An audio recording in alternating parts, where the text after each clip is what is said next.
Good morning my dear students.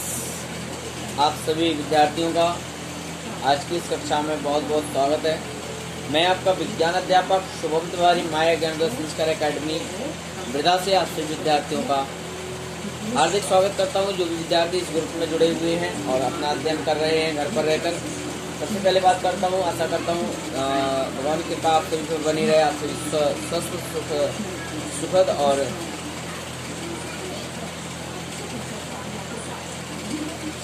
मेरी शुभकामनाएं आप सभी के लिए हैं। विद्यार्थियों, आज की इस कक्षा में आज का हमारा जो विषय टॉपिक है वो है पदार्थ के बारे में। जैसा ही कल मैंने लेसन का प्रारंभ किया था तो मैंने आपको इसका उद्देश्य बताया था कि इस लेसन का उद्देश्य क्या है, कि हमें इसके अंतर्गत किन किन विषयों का अध्ययन करना है, पदार्थ की किन किन बातों और किन किन पॉइंट्स को समझते हुए इस लेसन प्लान को बढ़ाते हुए आगे बढ़ना है। तो यहाँ पर कल मैंने आपसे जो बात की थी वो बात किया था पदार्थ क्या है और पदार्थ को कितने भागों में वर्गीकृत किया गया था। तो इसके बाद पदार्थ की जो मूल इकाई है जिससे पदार्थ मिलकर के बना हुआ है वो मूल इकाई क्या है, इस पर कल मैंने आप सभी से वीडियो क्लास के माध्यम से बातचीत किया था। आज पुनः इसी लेसन को आगे बढ़ाते हुए आज का टॉपिक जो हमारा है पदार्थ का वर्गीकरण, अवस्था और आणविक सिद्धांत के आधार पर। तो सबसे पहले एक छोटा सा क्वेश्चन है यहाँ पर, अणु और परमाणु में अंतर क्या है। तो विद्यार्थियों, यहाँ पर अणु और परमाणुओं में आप निम्नलिखित अंतर स्पष्ट कर सकते हैं। सबसे पहला, परमाणु। परमाणु किसी पदार्थ का वह सूक्ष्मतम से सूक्ष्मतम कण है जो स्वतंत्र अवस्था में रह सकता है। अणु में स्वतंत्र अवस्था में नहीं रह सकता। परमाणु अणु का एक सबसे छोटे से छोटा कण होता है, जबकि दो या दो से अधिक परमाणु मिलकर के एक अणु का निर्माण करते हैं। परमाणु रासायनिक अभिक्रिया में भाग लेता है, अणु रासायनिक अभिक्रिया में भाग नहीं लेता है।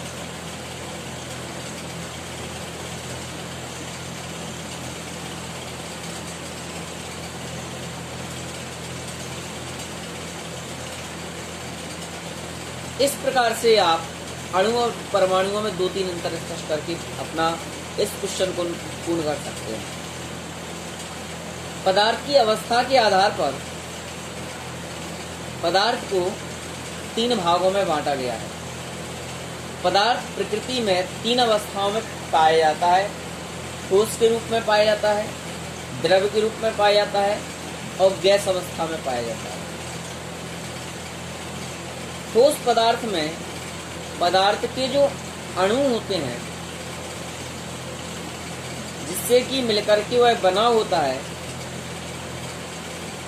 उनके अणुओं के मध्य में लगने वाला जो आकर्षण बल होता है वो सबसे अधिक होता है, जिस कारण से उनके अणु आपस में एक दूसरे से जुड़े हुए रहते हैं और उस पदार्थ को वह उसके आकार, आकृति और आयतन को परिवर्तित नहीं होने देते हैं, या फिर यूं कहें कि उस पदार्थ का आकार और आयतन सदैव एक समान निश्चित होता है। इस प्रकार की अवस्था में पाया जाने वाला जो पदार्थ है वह हमारा ठोस पदार्थ या सॉलिड मटेरियल कहलाता है।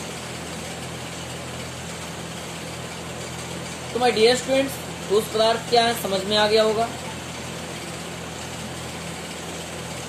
दूसरा, द्रव पदार्थ। तो द्रव पदार्थ वे पदार्थ हैं जिनके अणुओं के मध्य में लगने वाला जो अंतरा आणविक बल यानी आकर्षण बल है वो ठोस पदार्थों की अपेक्षा कम होता है, जिस कारण से उनके जो मॉलिक्यूल है मीन्स अणु हैं वह एक दूसरे से कुछ दूरी पर स्थित होते हैं, ऐसे पदार्थों को हम द्रव पदार्थ कहते हैं।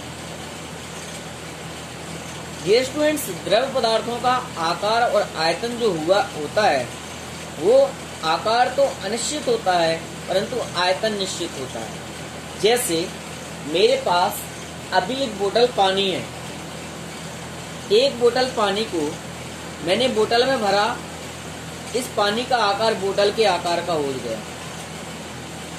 अगर इसी एक बोतल पानी को मैं किसी अन्य दूसरे पात्र में या बर्तन में डाल दूं तो इस पानी का आकार उस बर्तन के आकार के समान हो जाएगा,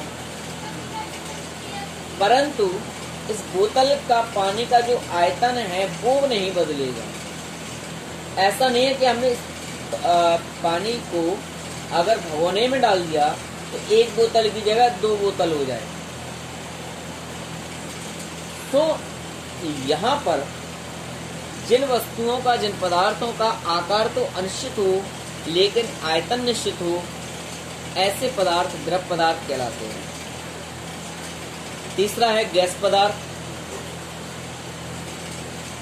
तो वे इन पदार्थों के जो अणु हैं वो एक दूसरे से इतनी अधिक दूरी पर स्थित होते हैं कि इनका आपस में कोई भी संपर्क नहीं होता है। अर्थात यूं कहें कि इनके अंदर, इनके मध्य में लगने वाला जो आकर्षण बल है वह हमारा बिल्कुल क्षीण होता है, नगण्य होता है। तो इस प्रकार से ये जो पदार्थ हैं वो गैसीय अवस्था में, यानी हवा के रूप में, वायु के रूप में, वायु गैस धुएं की, जैसे कि अगरबत्ती का धुआं, इस प्रकार से ये हमें प्राप्त होते हैं। इन पदार्थों को गैस पदार्थ कहते हैं। इनका आकार और आयतन दोनों ही अनिश्चित होते हैं।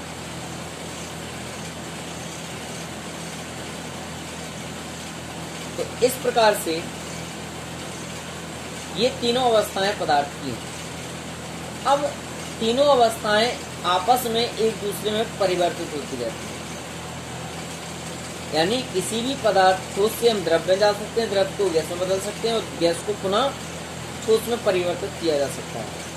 जैसे कि बर्फ, जल का ठोस रूप है बर्फ, परंतु बर्फ पिघल करके पानी में परिवर्तित हो जाती है जो द्रव पदार्थ कहलाता है। और यदि उस जल को पुनः बाष्पित किया जाए, पुनः गर्म किया जाए, तो वह भाप बन करके गैसीय अवस्था में परिवर्तित हो जाता है।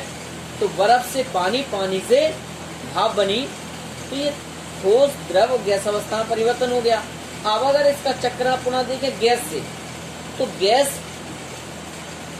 वायुमंडल में भाप में बन करके ऊपर की ओर उठती है और एक निश्चित स्थान पर, ऊंचाई पर पहुंच करके यह पुनः एकत्रित होकर के ठंडी हो जाती है और ठंडी होने के साथ पुनः यह बर्फ के रूप में परिवर्तित हो जाती है। तो इस प्रकार से यह पदार्थ की अवस्थाएं आपस में एक दूसरे में परिवर्तित भी हो जाती हैं। तो डियर स्टूडेंट्स, आज की इस कक्षा का यह टॉपिक पदार्थ की अवस्थाएं क्या है यह था।